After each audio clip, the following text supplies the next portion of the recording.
Let's talk briefly about the idea of three-point lighting. First of all, three-point lighting is a misnomer. It's really four-point lighting if you're doing a real professional interview setup. But the 3 points that are referred to in three-point lighting are the key light, and I'll talk about more what these terms mean in a minute, the key light, the fill light, a backlight or an edge light or a hair light or a kicker, and then a light for the background. Those are the 4 lights in the three-point lighting concept, okay? So what is a key light? The simple and elegant way to think about this is that the key light is the brightest light on the subject, right? So the key light is your main light, your primary source of light. If you spend any time looking at magazine photographs or spend any time looking at features, you will realize that sometimes the brightest light is the one that's on the back of their head.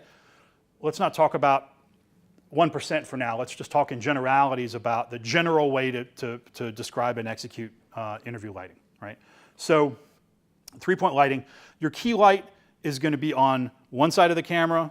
Your fill light is the light that fills in the shadows that are created by the key light, right? So the fill light the fill light is typically going to be on the other side from the key light. The hair light or backlight or rim light, sometimes you're working, like again, this office situation, the interviews that I did on Wednesday, we were working in this relatively small office. I mean, it wasn't cube small, but it was essentially like an 8x10 workspace. One of the people that we interviewed had really dark hair, like approaching black hair. And the cabinets behind him were really dark. So we had to sneak in a light, and we actually put a light on a sandbag on top of the cabinets so it would be out of the shot, but shining on the back of this guy's head. Because if you don't do that, Erica, track with me? Shoulders too? Everything. Okay, the doors are actually a little bit light for my demo here. If you have something like the guy whose hair is white and he's up against a very light colored wall, or you have the woman who's got really thick, lustrous black hair, like our fabulous model today, and she's up against a background that's dark and not lit, what happens? The shape of her hair blends, the color of her hair blends in with the background, and so she's like this disembodied face floating in space, right? So what you do is you shine a light on the back of their head, and that gives a little halo of light that edges their hair. And again, similar problem, even if your CEO is bald, like Chris, if Chris is wearing a dark suit, like a really dark gray suit or a black suit, and he's up against a really dark background, if you don't put some light on that shoulder, create that same kind of edge or halo effect, he's going to blend into the background as well. Right? So we put a little shine on the back of her head, and even in this shot, can y'all see a difference? Are you seeing that kick on the back of her hair if I do this? Oh, yeah. Ooh, that right? We take it, and I can make the light stronger. There's a light bulb in this light and a reflector behind it. And by moving the light bulb closer to or farther away from the reflector, I can make the light with a hot spot in the middle and really diffuse softer light around it, or I can spread it out so that the light is fairly even across the entire field. This is called spotting the light or flooding the light. And so if I do that, which is flooding the light, it's a nice big even splash, and you won't see as much of an impact on her hair. If I tighten it up, you see how much brighter that is? Yeah. Right? And you can see it again if I A/B it, if I just swing my hand through. So that should be, if I've guesstimated right, just outside of frame, and we get a little kick on her. In this situation, I'm just going to move this light around. Look at the screen instead of what I'm doing. I'm just going to move this light around her, and you can see how this is like a silhouette, right? So there's all the light is coming from one side. That's a very moody lighting situation. If you get into a down and dirty situation where you've got no time at all, you might just throw up one light, right? And so this is not a good spot for the light in that situation, right? As I move around, you can see how the shadows work differently on her face. And again, this is just one light, right? So one of the things that we're doing when we're creating an image for television or the web or theater is we're creating a two-dimensional image. Can't get around it unless you want to put on the glasses, right? and triple your lighting budget and quintuple your camera budget. But for our purposes on the web or television or I don't know, a projected image at a conference or whatever, it's a two-dimensional image. It's flat. There's nothing behind there, right? So what we are tasked with in lighting is creating the feeling in the audience's brains that she isn't two-dimensional, that her face has shape, right? So this area right here is what we're looking for a lot of times when we're talking about a portrait lighting, beautiful lighting in that sense, right? This triangle of light with shadow on either side of it is a classic hallmark of beauty lighting. In this situation, that's often what I'm going to look for, right?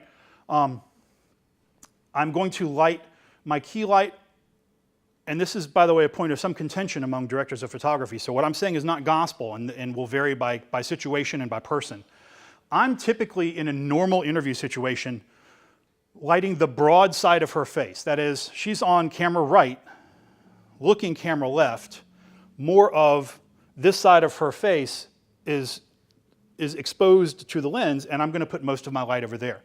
There are directors of photography, and some of them are brilliant, and I'm not saying that they're right or wrong. I'm just saying that that's how I normally work. There are directors of photography who will do everything else kind of the same, but they'll light the short side of her face and fill the broad side. But I still needed to get some light on the fill side of her face. Let's go up here. See how just splashing something into a white ceiling took away the shadows? Let me turn it on. It's off. Do I look way better, y'all? And that's on again. You're filling in the shadows. You're making it look less serious, less dramatic, right? So what I could do was use a smaller unit than this with some sheets of diffusion on. This is massively unsafe. Don't try this at home, kids. Okay, Erica, close your eyes. Close your eyes.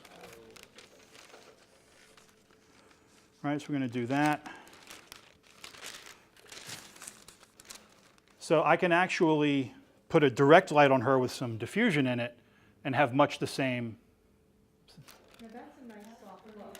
Right? That was a very pretty attractive. Well, I bounced it off the ceiling. I could bounce it. I could put up a white bed sheet or something like that. And this is a more direct diffusion, and you can see that the shadows are almost completely gone. And this is almost like a sitcom lighting setup, right? Guys like me who are snobs talk about this as sitcom lighting because it's just kind of flat and two-dimensional, right? So the other thing that I was thinking about doing earlier, when I splashed it into the ceiling, the ceiling actually has lights built into the ceiling, but they're not on, so that's a bad example. But did the ceiling suddenly get electricity and a light source? No. But it became the light source because it was the light was reflected off of it, and therefore that big, huge white slab of drop ceiling material became the light source, right? The last component of three-point lighting is the background, right? If you're shooting outside, the background's probably already lit by the sun or whatever, unless it's nighttime. Inside, you have to make choices about that stuff. So again, for instance, if like when I was doing the shoot the other day, it was for a well-known consumer advocacy and ratings brand. And they have special awards that lots of car companies and camera companies and other people like to feature in their advertisement. They have a bunch of these awards sitting around the office. We parked one in the background and put a light on it, right? In the other interview, we had a smaller one of the awards and also like this lady's family photos and a thing she got at a conference she went to. But we put this stuff in the background. The key light generates a lot of light, but we put some of these things in the background and then put special lights on them so that they would be more in the prominent thinking of the audience. The audience would notice them.